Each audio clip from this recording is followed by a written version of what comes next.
मित्रों नमस्कार। आप देख रहे हैं धर्मदृष्टि पत्रिका का यूट्यूब चैनल दस्तक मीडिया। मैं विनोद शुक्ल आपको सुना रहा हूं बाबा नीम करोली की अद्भुत कथाएं। अद्भुत कथाओं की श्रृंखला में मैंने आपको बताया था कि महाराज जी गंगा स्नान करने गए हैं और सुधीर दादा ने जो भक्त घर पर आए हैं यानी लाल बंगला में जो लोग आ गए हैं उनको भोजन नहीं कराया। फिर महाराज जी ने चपातियां दे देकर किस तरह से 20 चपातियों को 200-250 आदमी जो भी बैठे थे वहां उनको सबको तृप्त कर दिया और दादा को एक संदेश दे दिया। आज फिर वो गंगा तट पर गए हुए हैं और गंगा तट पर स्नान हो रहा है। सिद्धि हैं, सिद्धि मां तुलाराम जी हैं, मां है, मौसी हैं। महाराज जी ने उस दिन कहा, गंगा तट पे लिखा राम राम। क्या लिखा? राम राम। और ये कहा कि मानव जीवन में कोई ऐसा काम नहीं जो राम राम कहने से ना होता हो। ये ऐसा अमोल अचूक मंत्र है। अगर आप राम राम कह देते हैं तो आप समझ लीजिए कि आपकी पूजा पूरी हो गई। यहां पर उमादत्त शुक्ला भी हैं, गिरीश हैं, वो और जितने भक्त हैं उनके साथ उन सबको एक संदेश देते हैं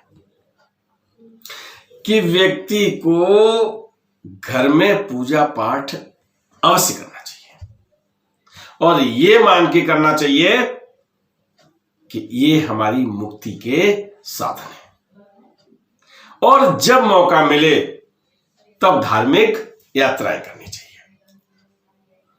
लेकिन एक बात और यहां नोट करने की है कि महाराज जी ने वहीं उस दिन संदेश में कहा कि अगर क्षमता में नहीं है तो आप घर रह के मन स्थिति से धार्मिक यात्रा करें। जरूरी नहीं है, हमारे पास साधन नहीं है, साधन नहीं है तो कोई जाने की जरूरत नहीं है। मन मंदिर में हनुमान जी ने तो सीना फाड़ के दिखाया है कि राम सीता उनके हृदय में वास करते हैं। मैं तो जो लोग बहुत अक्सर पूछते हैं मैं तो कहता हूं महाराज जी का एक चित्र रखिए और अपनी सारी बात कह दीजिए। आप अगर कहीं जा सकते हैं महाराज जी के धाम पर तो चले जाइए। आध्यात्मिक शक्ति मिलेगी, मन को शांति मिलेगी।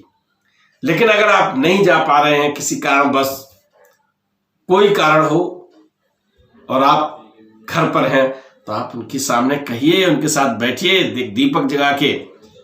और मेरा पक्का दावा है कि महाराज जी उस बात को सुनते हैं और भक्त की पुकार भगवान ने हमेशा सुनी है, युग युग साक्षी है। तो गंगा तट पर वो ये मंत्र देते हैं सबको और ये बताते हैं कि प्रार्थना बहुत जरूरी है। प्रार्थना को बिल्कुल परम कर्तव्य की तरह आदमी को करना चाहिए।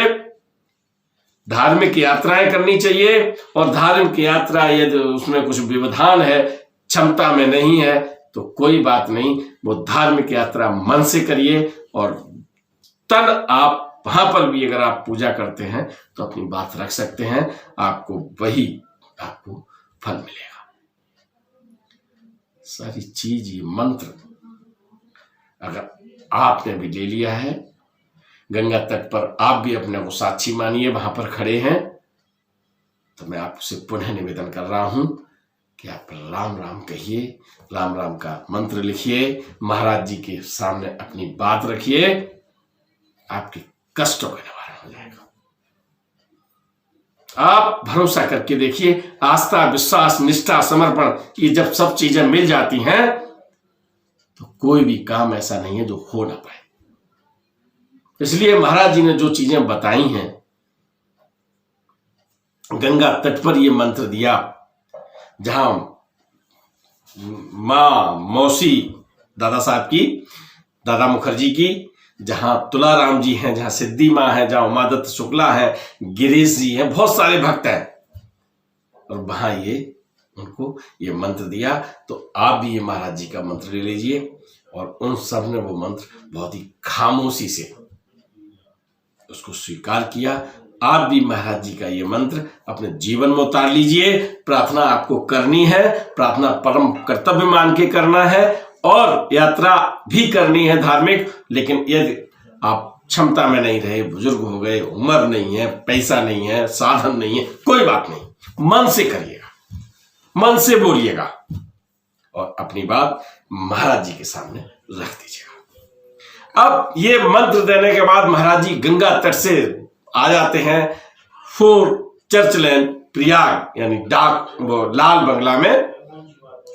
और लाल बंगला में जैसे आके बैठते हैं उसी समय मध्य प्रदेश से एक उनका भक्त आता है और भक्तों के बीच जो एकदम खचाखच भरा हुआ है उसमें वो कुछ कहना चाहता है। महाराज जी एकदम से चुप करते हैं। आखिर उस भक्त को चुप क्यों कर दिया महाराज जी ने? उसे उठाते हैं, अपने कमरे में ले जाते हैं। महाराज जी ने कमरे में ले जाके उस भक्त से क्या गुफ्तगू की बताऊंगा अगले अंक में। तब तक के लिए राम राम। सब्सक्राइब बटन पर क्लिक करके चैनल को सब्सक्राइब करें और बेल आइकन दबाना बिल्कुल ना भूलें ताकि हमारे अपडेट वीडियो आपको मिलते रहें।